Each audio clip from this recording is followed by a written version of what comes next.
Welcome to this explainer. Today, we are diving straight into a massive, high-stakes collision between the global shipping industry's physical infrastructure and invisible digital threats.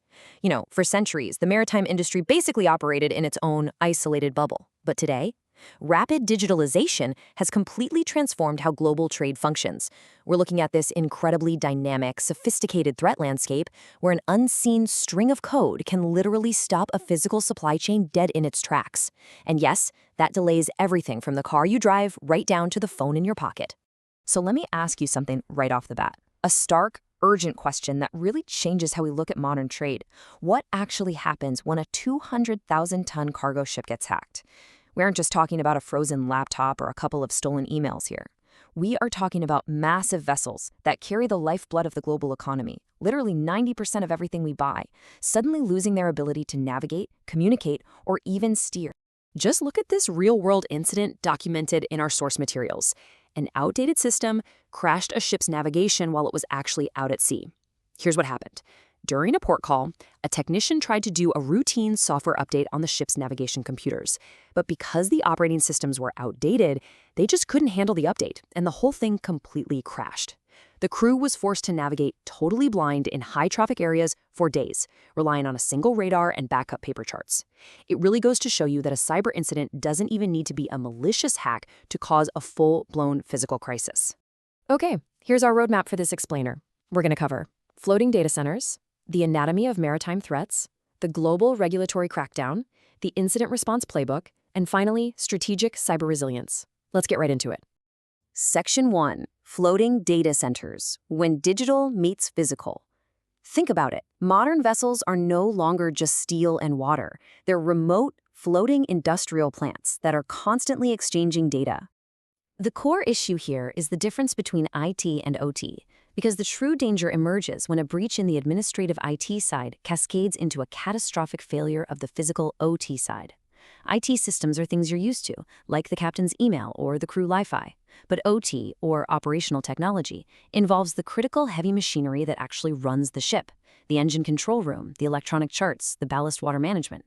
When these two networks are improperly connected, a simple vulnerability in the crew's Wi-Fi can suddenly become a superhighway for malware to seize control of the ship's physical propulsion. No way around it. That's terrifying.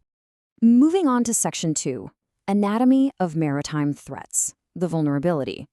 So how are the attackers actually getting in? Well, believe it or not, the most critical vulnerability is usually human. A simple USB drive or an unpatched personal phone used by a seafarer acts as a direct and often totally unintentional gateway for malware. Modern mariners travel with multiple personal devices, right? They connect to random Wi-Fi networks on shore leave.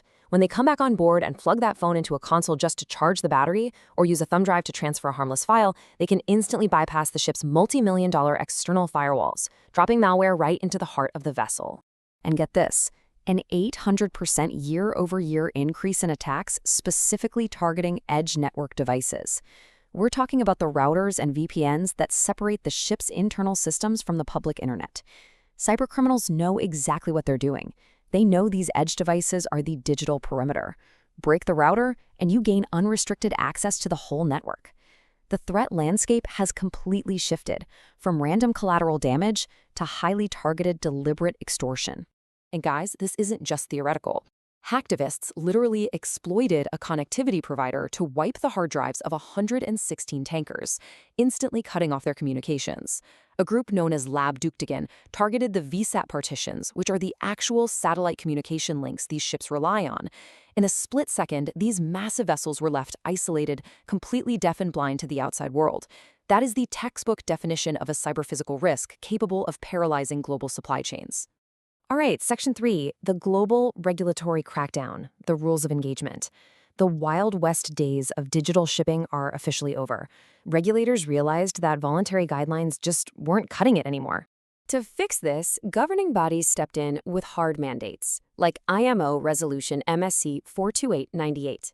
This legally forces shipping companies to treat cyber risks exactly like physical safety risks. Enforced since January 2021, this regulation says that a company's safety management system, the absolute core rulebook for operating a ship safely, must comprehensively incorporate cyber risk management. And that created this continuous cycle of defense built on 6 core elements straight from the IMO's guidelines. It's pretty straightforward. You have to govern by designating someone in charge, identify all your connected systems, protect them with strong controls, actively detect threats, and crucially, you need a rock-solid plan on how to respond to and recover from an incident. And these rules have real teeth now. Port state control officers can immediately detain vessels for something as simple as having default passwords on their navigation systems.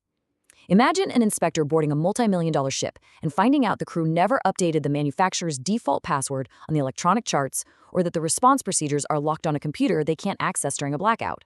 That ship is not leaving the port. The sheer financial cost of those delays makes cybersecurity a massive operational imperative. Which brings us to Section 4, the incident response playbook when things go wrong. Because in today's landscape, let's face it, it's not a matter of if a breach happens, but when. When a live breach goes down, you absolutely cannot figure things out on the fly. You have to follow a structured 4-phase response guide, backed by NIST and the IMO. You start with rigorous preparation. When something weird happens, you move to detection.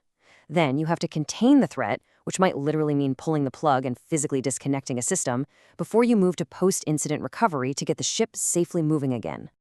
In the real world, practical execution means you gotta drill these plans constantly. You also need offline encrypted backups. Think about it.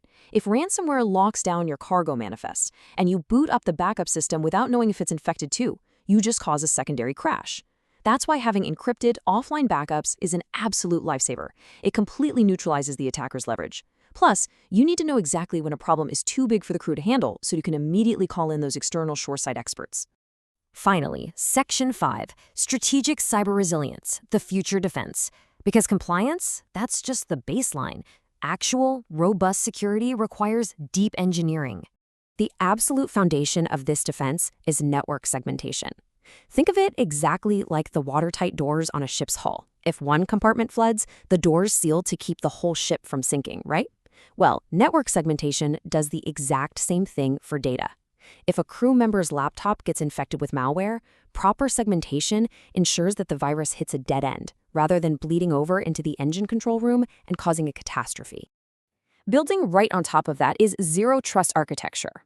In the past, the mentality was, hey, you're inside the network, we trust you. Zero trust throws that completely out the window. It doesn't matter if you are the captain logging in from the bridge. The system verifies your identity and strictly limits your access every single time. It is literally the ultimate defense against attackers trying to move laterally through a system. But we also have to look at tomorrow. Emerging quantum computers are on the horizon, and they could eventually shatter current maritime encryption. That means the industry has to adopt what's called crypto agility today. You need systems that can easily swap out old locks for new, quantum-proof ones.